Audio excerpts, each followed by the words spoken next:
90 bilion. Itu jumlah subsidi yang negara tanggung pada tahun 2022, di mana setengah daripadanya, kira-kira 52 bilion, habis untuk subsidi bahan api sahaja, which is minyak kereta lah. Bayangkan kalau 90 bilion itu dibahagikan sama rata kepada 33 juta rakyat Malaysia, setiap orang termasuk bayi sepatutnya dapat dalam 2,400 seorang. Tapi persoalannya, adakah subsidi yang selama ini kita amalkan benar-benar sampai kepada mereka yang memerlukan? RON 95 di Malaysia dikawal pada RM2.05 seliter. Tanpa subsidi, anggaran harga pasaran boleh mencecah RM2.60 atau lebih. Kot turun naik harga minyak dunia. Harga pasaran diesel pula pernah mencecah RM3.43, tetapi rakyat hanya membayar RM2.15 kerana kerajaan menanggung subsidi sebanyak RM1.28 setiap liter. Kalau dibandingkan dengan negara jiran, contohnya Indonesia, seliter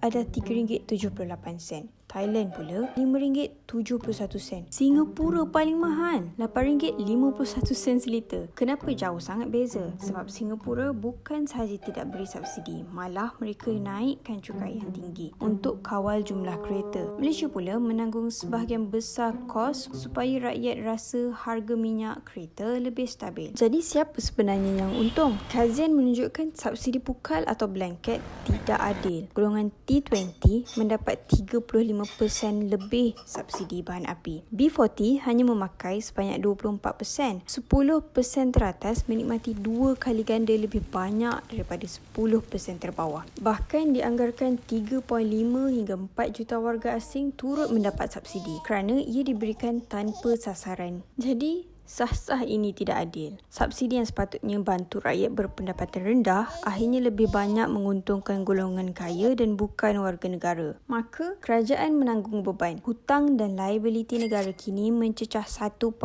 trilion atau 82% KDNK. Jadi, dalam dekad terakhir, di samping meningkatkan banyak pengangkutan awam, kerajaan mula menyusun semula subsidi supaya lebih bersasar. Diesel kini disasarkan kepada pengangkutan awam dan nelayan, dijangka menjimatkan 4 bilion setahun. Program Budi 95 membantu rakyat yang layak, bukannya semua orang sama rata. Jadi soalan matang sebagai rakyat, bukan hanya kita tanya kenapa subsidi kena tarik ni, tapi kita kena tanya ke mana nilai penjimatan berbilion ringgit itu pergi. Adakah ia benar-benar disalurkan kepada bantuan tunai, sektor kesihatan atau pendidikan, atau ianya bocor ke mana-mana?